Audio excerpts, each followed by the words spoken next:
Hello, YouTubers. Joe Kersey and Paul Bennett here on Thursday, December 4th, 2014 at 16:50 in the afternoon Eastern Daylight Time. No, it's not Eastern Daylight Time. Thank the good Lord, it's Eastern Time, Standard Time. So let's see. 16 plus 5. It's almost 10 to 5, guys. 16 plus 5 makes it, well, what was it, 21:50. Yes, 21:50 Greenwich Mean Time. Well, you have to take care of our subscribers in the UK. And then for those who are in the European time zone of the 22:50.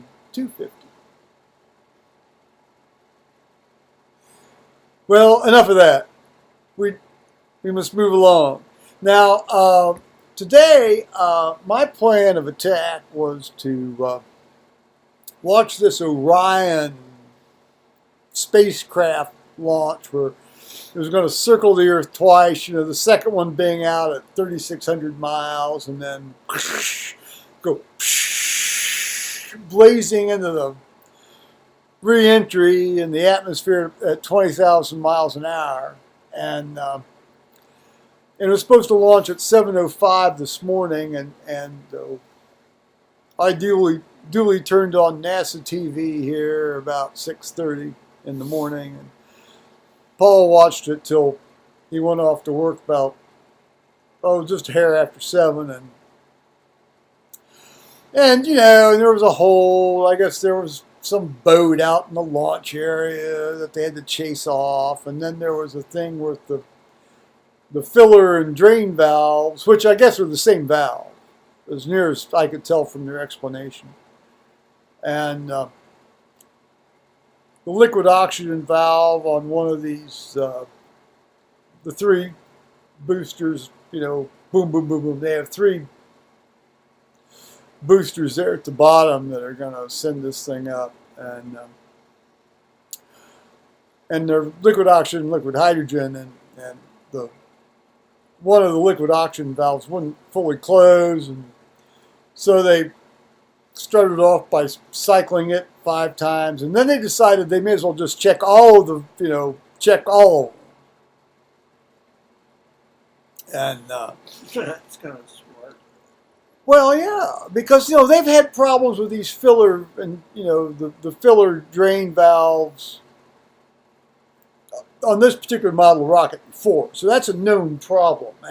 And so what they've learned to do is if they open them and close them a few times, then they can get them to seat and all is well, and off they go.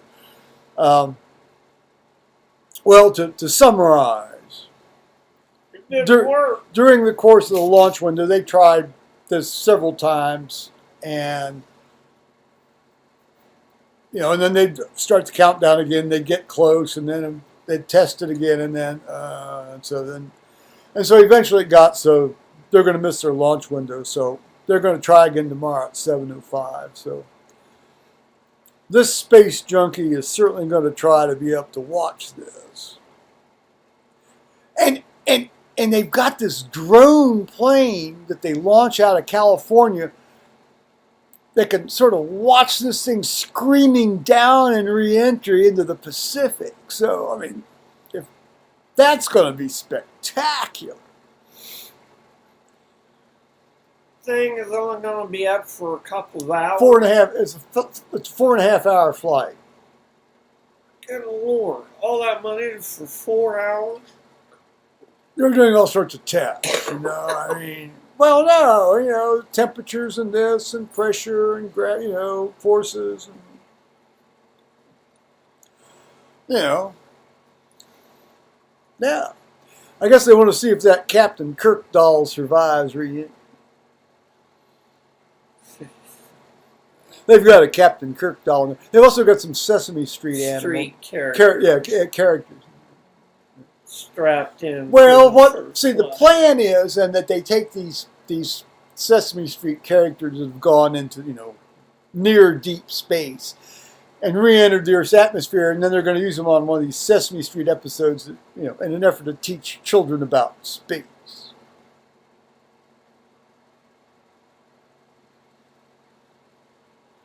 As the old saying is, give my ass a break.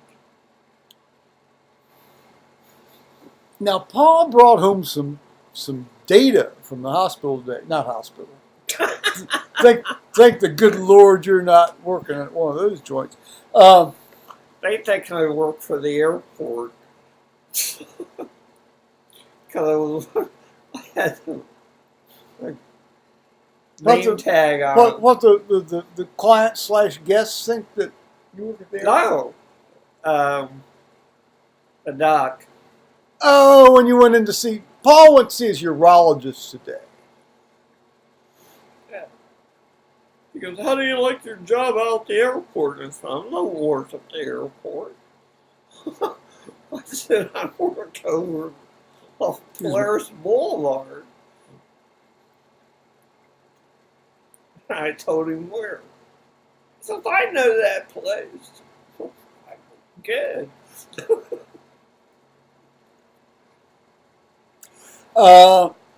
Now, apparently, here, I'm going to show you, I'm going to hold this up to the camera here.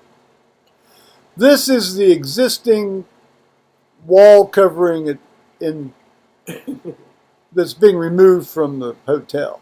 Now, this black thing at the bottom is a rubber ceiling. Edging. Yeah, really, a rubber edging stripe that, is not visible. It would go this way When they on the wall. This is like a vertical piece. Right. Okay. All right. Okay. Yeah. And the black would be overlapped by another green strip. Another thing. Well, it was interesting when he first showed it to me. He says, "This is green." I said, "That's not green." I said, "That's brown." Well, then of course once I got a real close up look at it, it obviously is green, and so now I can't see it as anything but green. That's interesting how the mind sort of works, doesn't it? Well, so here is the stuff that is replacing it. Well, since you've told me about the verticality of it, I'll hold it vertical. Right. That's kind of a gray mottled thing.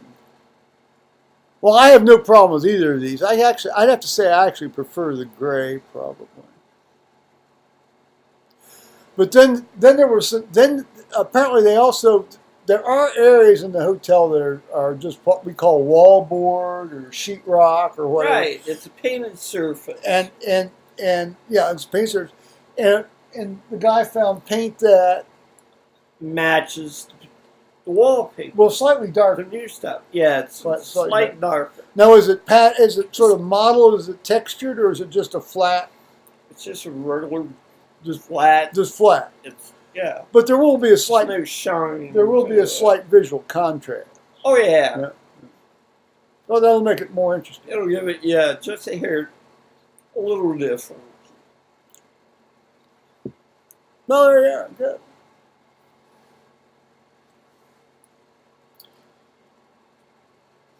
I and Dana thought they were going to wallpaper that up there. I said, no, we're painting.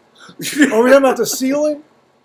Yeah. You're talking about the ceiling? Yeah. Oh. Because it's not the drop ceiling part, the removables. No. Like I said, no, it's a solid. It's like here. Yeah. Yeah. Yeah. Well, but presumably somebody didn't stuff paper towels into the wet plaster to texture it. Right. It's like the flat your wall. I'd like to. The shit isn't on it. It doesn't look like stucco on the wall. I would. Like it looks on the ceiling. Well, it doesn't look like that's not stucco. That looks like some guy that just wanted to be pretentious. Yeah, I know, but it's supposed to be easier to do that shit instead of trying to paint plaster. Well, no, they paint it. It's still plaster. I mean, they still had to cover it. Where they take the shit and cover the nails. Well, yeah, that's they didn't do that. They get the plaster. Spackling. Well, anyway.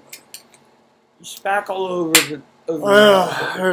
always a terminology issue sometimes, isn't there?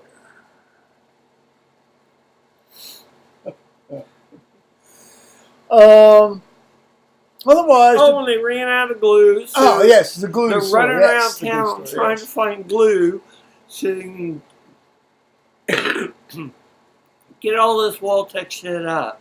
Maybe we could And done with. hijack a few first graders home from the school bus, and steal their Elmer's glue from their supply little pockets and packets that they carry around, for all these crafts. I cut through that small entryway on the east end of the building, leaving, and that guy ain't gonna get a buzz from being in that tiny little gap, snorting that glue on that Wall-Tech. It's gonna be amazing. We had earlier, on this channel talked about solvents and such activities. But usually in the context of removing things rather than putting them up.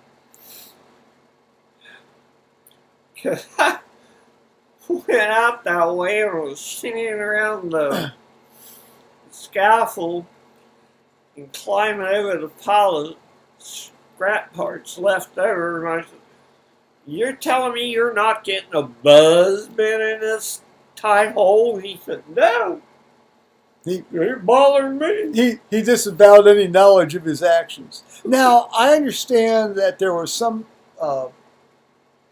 perhaps, pressure to haste for these guys to sort of hasten on in their work, so that the first floor would be at least more accessible.